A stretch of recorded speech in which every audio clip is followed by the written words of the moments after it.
Thank you very much for inviting me to give these Descartes lectures. It's a great honor, as has been a terrific lecture series, and I am extremely glad to be able to talk about some of my work in progress with you. I wish that we could do it all together. It would be lovely to spend time with you, to have the opportunity for informal conversations, but obviously that can't be. So we'll do the best we can under the circumstances that we have. So what I want to do in these lectures is reorient my kind of pragmatist philosophy by making the concept of scientific progress, the concept of progress central to it. It seems to me that this concept, the general concept of progress, is an underappreciated and very important philosophical concept. Philosophers are used to thinking of truth as being a rather central philosophical concept.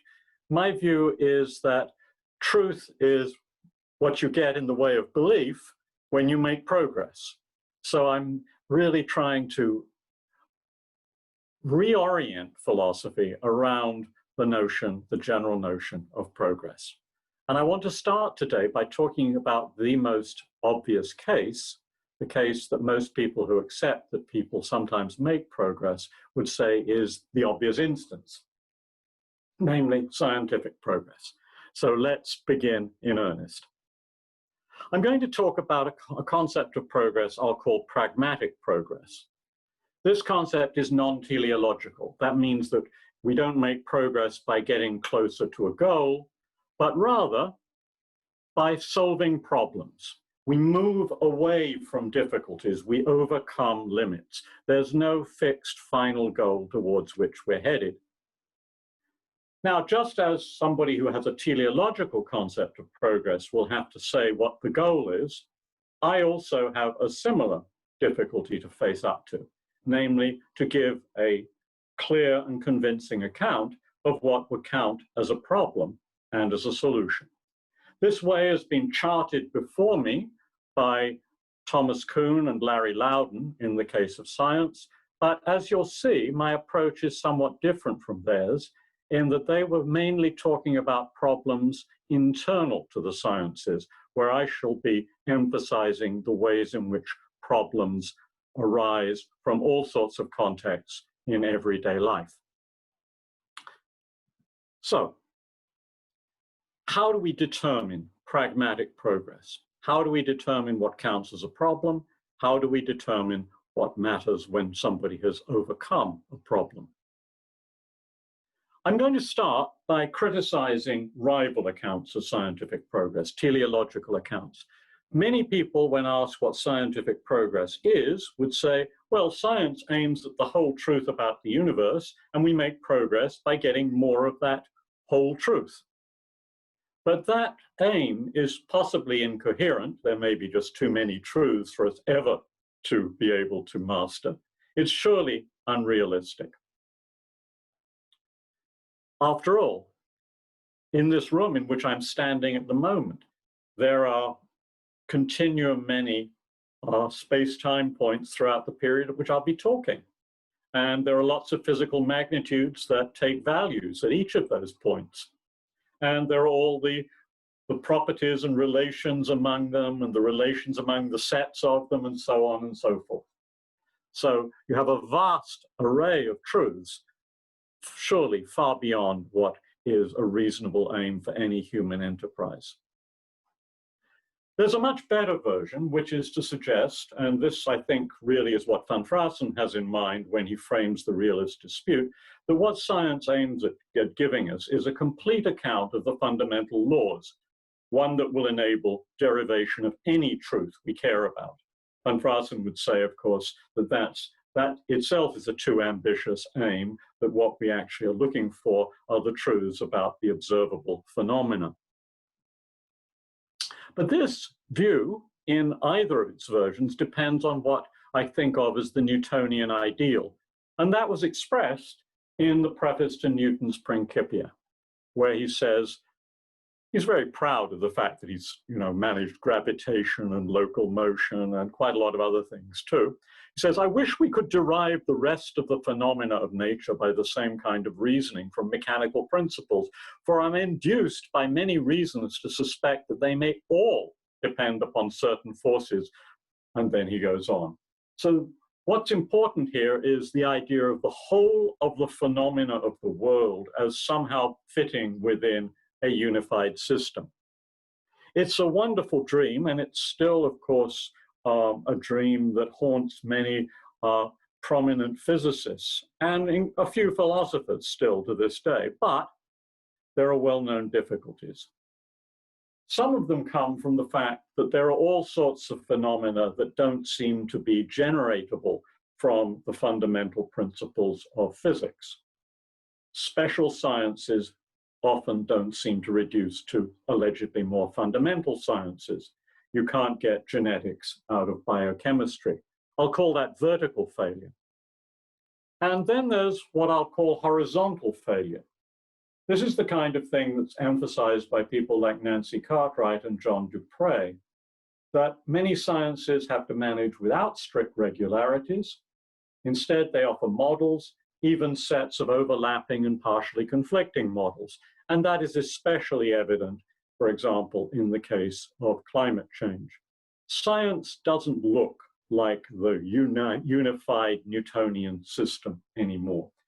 It is, in Nancy Cartwright's wonderful adaptation of Gerard Manley Hopkins, a dappled world. So I don't think this way of approaching scientific progress will do. And my remedy for that is to abandon teleology, to suggest that scientific progress is pragmatic progress, just as Kuhn and Loudon announced 30, 40, 50 years ago. Science makes progress by solving problems. And these problems, and here I'm going to diverge from Kuhn and Loudon, lie on a continuum between the highly theoretical and the immediately practical. I'll have a lot to say about the immediately practical and the way in which it pervades even the most highly theoretical areas of research. So, as I said, anybody who approaches progress in this way owes an account of what counts as a problem.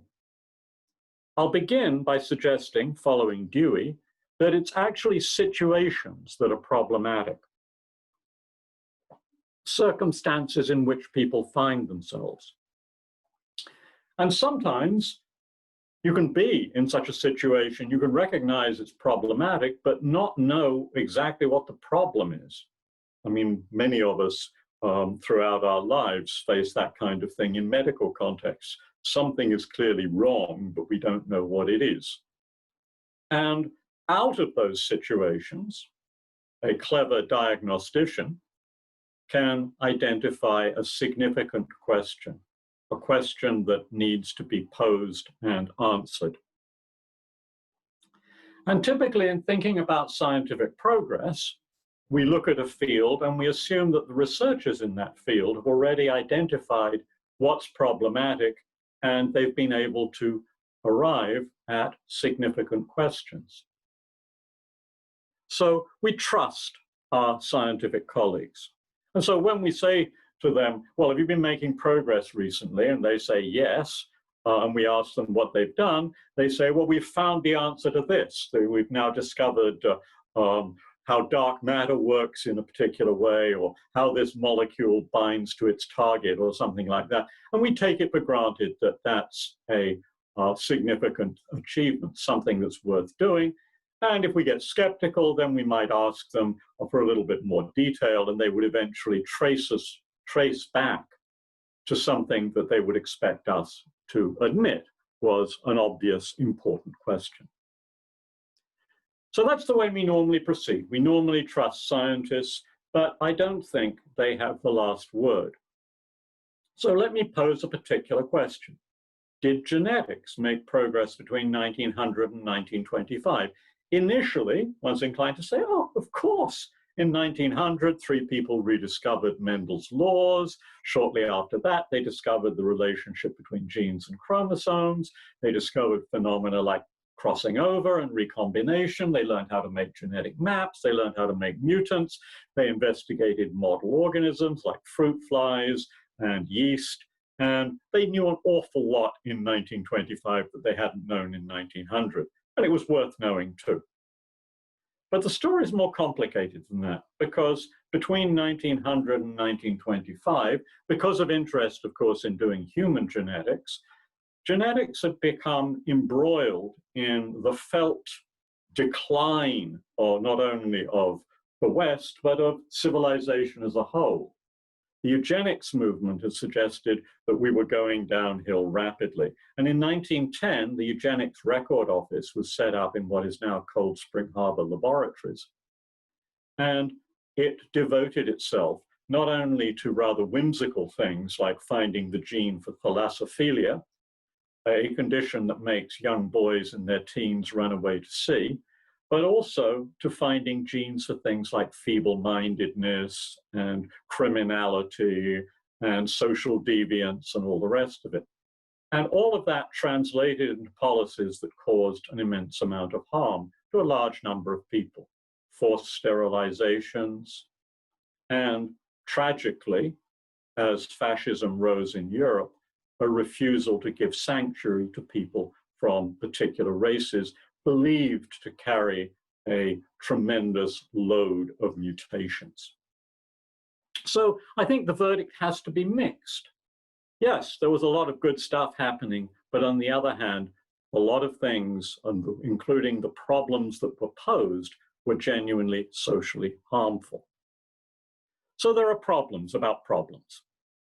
First of all, nature doesn't tell people which aspects to investigate. It doesn't sort of cry out to us saying, come over here, look at me, I'm really important, I'm really worth finding out about.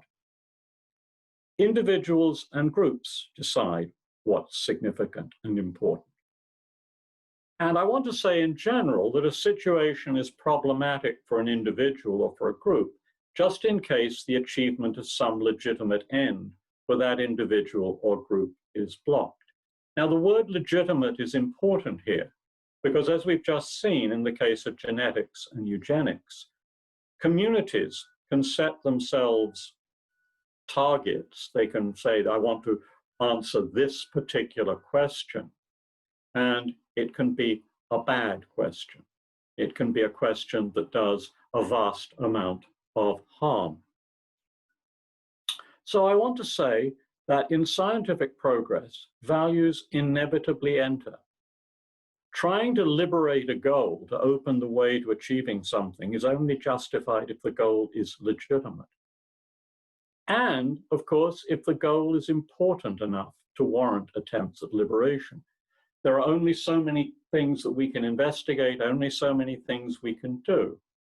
And so it's important to us not only to choose goals that are worthwhile, but to choose the ones that are, as it were, most worthwhile. So I want to suggest that there's a huge encompassing frame for scientific progress and for other forms of progress in other domains, namely the frame of human progress as a whole, making the world better and making human lives go better. In the end, I would like to say not only human lives, but the lives of sentient beings go better. And so scientific progress, on my view, consists in addressing those problematic situations that block human progress. And values inevitably enter into figuring that out, which is why, of course, my third lecture will be concerned with progress in the realm of values. Now, I want to suggest a middle way for pragmatism. I want to steer between two views I see as embodying partial insights. One I'll call ultra-realism. Once upon a time, I defended a kind of ultra-realism. There's a structure to nature, and problems arise from our efforts to represent the structure of nature. We might see this as a kind of way of adapting the Newtonian dream to the failures of general reduction and to horizontal difficulties with reductionism and a unified picture of nature. And on the other hand, there's ultra-pragmatism.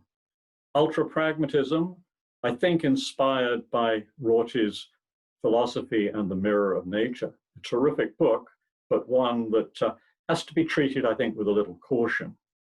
The ultra-pragmatist thinks that the idea of representing the world should be abandoned. Now, I think both of these views go astray, and I want to steer a middle course between them. So here's the insight. I think the ultra-realist is right to think that the idea of truth as correspondence and of representing the world is an entirely coherent aim.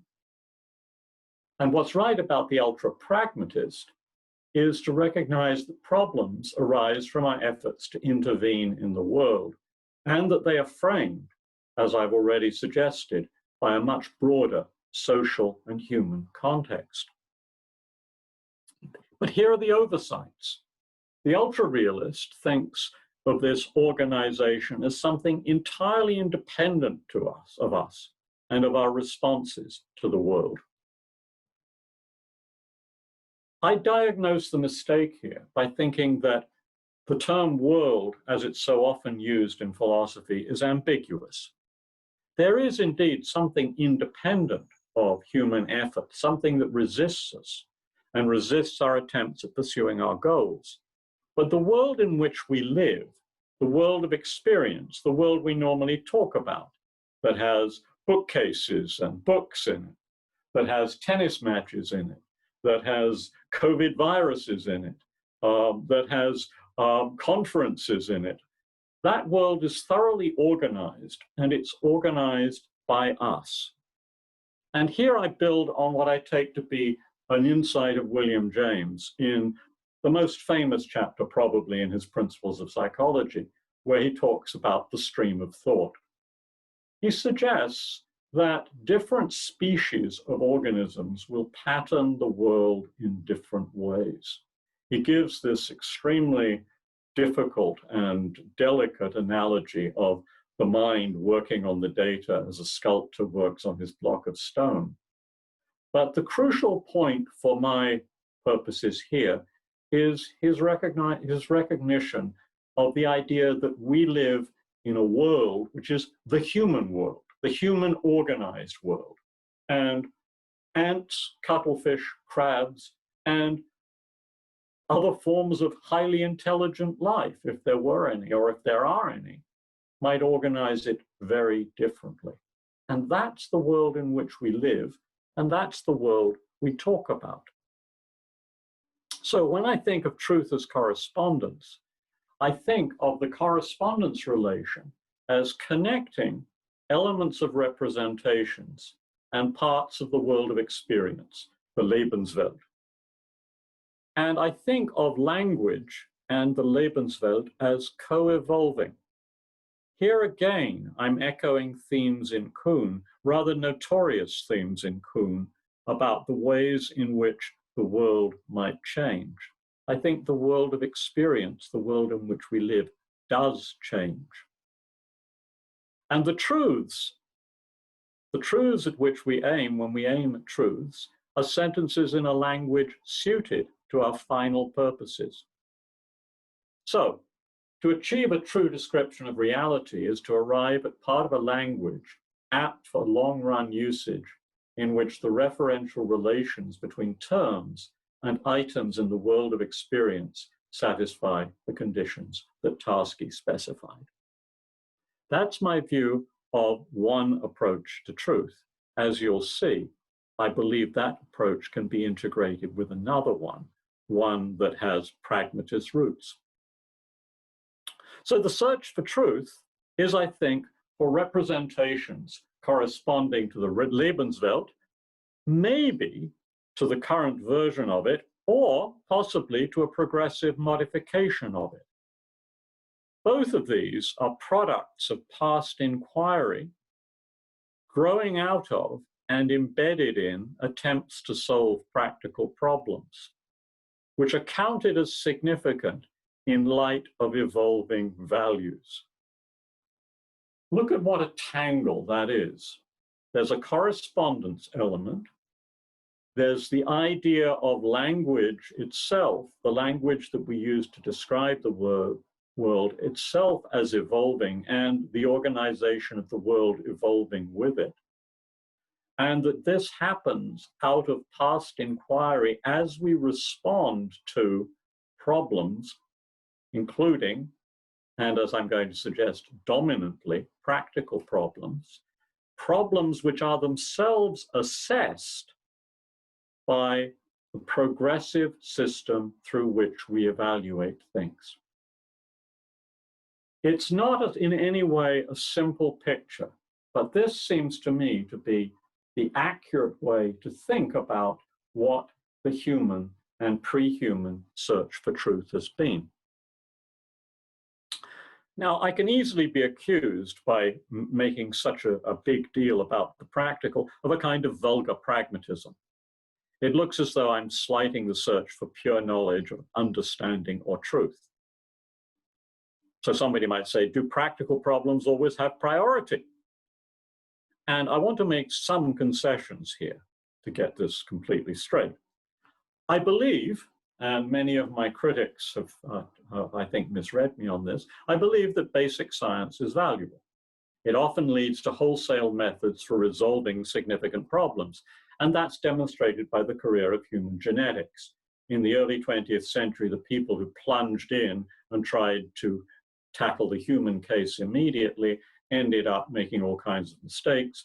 It was very important to go through the fruit fly, yeast, corn, E. coli, all the rest of the model organisms, so that we could get, by the 1970s and 1980s, into a position to start doing serious human genetics. So, as Vannevar Bush pointed out in the report he wrote that started the National Science Foundation in the United States, basic science is the kind of seed corn we provide for the future. But someone might say that's not enough.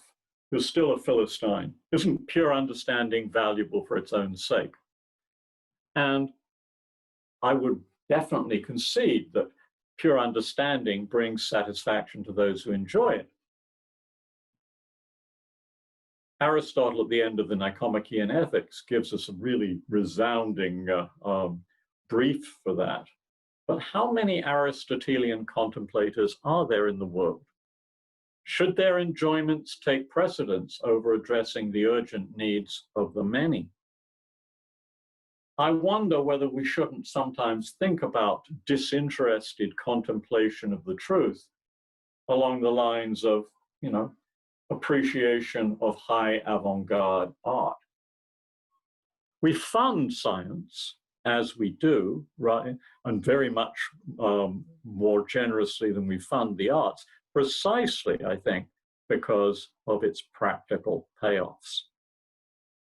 So I'm going to mount a defense of Philistinism, and I'm going to do it by looking at where the idea of the search for truth comes from. How did some people ever come to believe that representing the world as it is has some overriding importance? I want to suggest that these ideas are very late products in the long picture of human inquiry. So let's think about the ways in which animals, pre-humans, and humans have accumulated techniques. Let's start by thinking about our distant ancestors, hominins before Homo. That is, a matter of millions of years ago. These ancestors amassed techniques of problem solving. They learned how to make hand axes, these little tools that obviously played a huge role for hundreds of thousands of years in pre-human life. And some of their descendants were able to make devices for predicting the seasons and to navigate using star charts. There are all sorts of techniques and methods that emerge before there were human beings and before there was language. So liberating ends, overcoming problems, and achieving local goals was central to inquiry before there were any kinds of representational devices, any kinds of pictures or diagrams, symbols, or language. But at some point in prehistory, some of our ancestors started to employ things like this in their problem solving. And Wilfrid Sellars gave us a famous myth, the myth of Jones, and I'm going to tell you a new one. So here's the story, with apologies to Sellars. I want to try to figure out where the idea of representing reality might have come from. How might it have generated correspondence conceptions of accuracy and truth? Well, let's set the scene. I don't like this picture very much, but it's the best I could find. The idea of a division in which the women gather and the men hunt is no longer a matter of sort of solidly established prehistory. So it's wrong in that respect. So we will go back to this stage in the human past. And we'll assume that the characters in this story have already developed enough language so they can talk to one another about things. And what I want to tell you about is the arrival of the first sketch map. So we'll set the scene 60,000 years ago. We've got human beings have gotten language.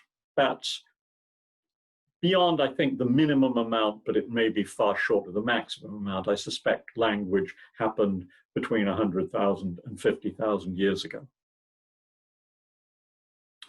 And my character, Jones, is visually acute. She's very good at spotting things. And she has an excellent spatial memory. And she comes back from an expedition on which she's gone solo, bearing some materials that people need. They need them perhaps for constructing shelter. They need them for securing their fires. They need them for their carrying equipment, something like that. And she's too tired to go back to the place and lead people where they could get more of these. She points out that it's not a very good place for settling, but it has a lot of resources that the group needs. And other people want to go and get more of the stuff because some of the things are urgently needed. And so what she does is she kneels down and draws in the dirt a sketch map to show them a route where they might go. And so they go off and they're successful and they come back with the resources. And she does this again and again.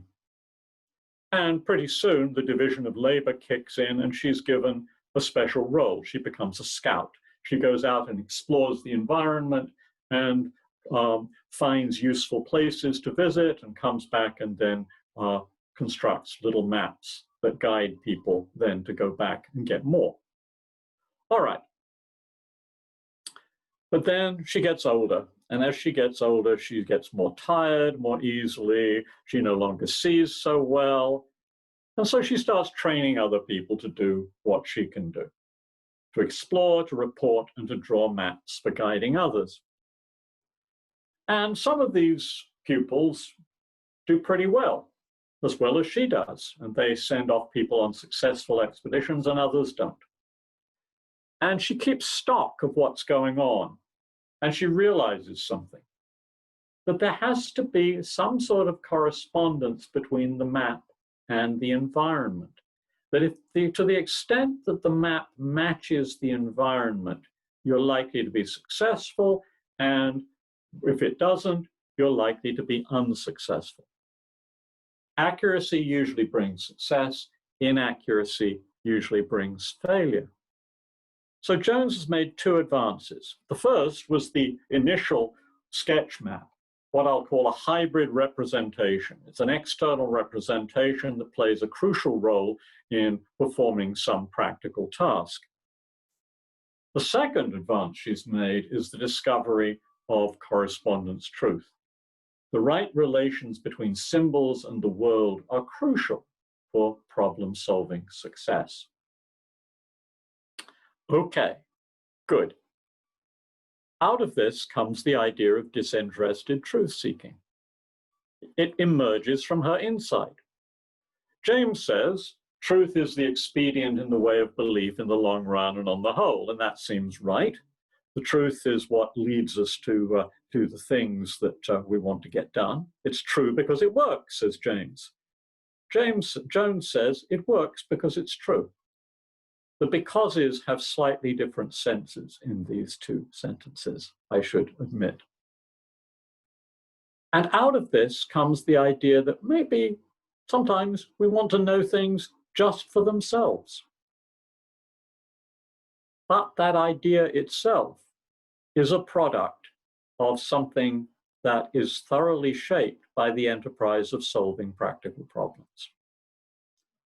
Now, finally, having, as it were, made something of a line of thought opposed to the ultra-realist, I should return to the ultra-pragmatist. The ultra-pragmatist, and there are many of them about, and I think one of them gave the first series of Descartes Lectures in Tilburg. The anti-representationalist doesn't want to talk about representations at all.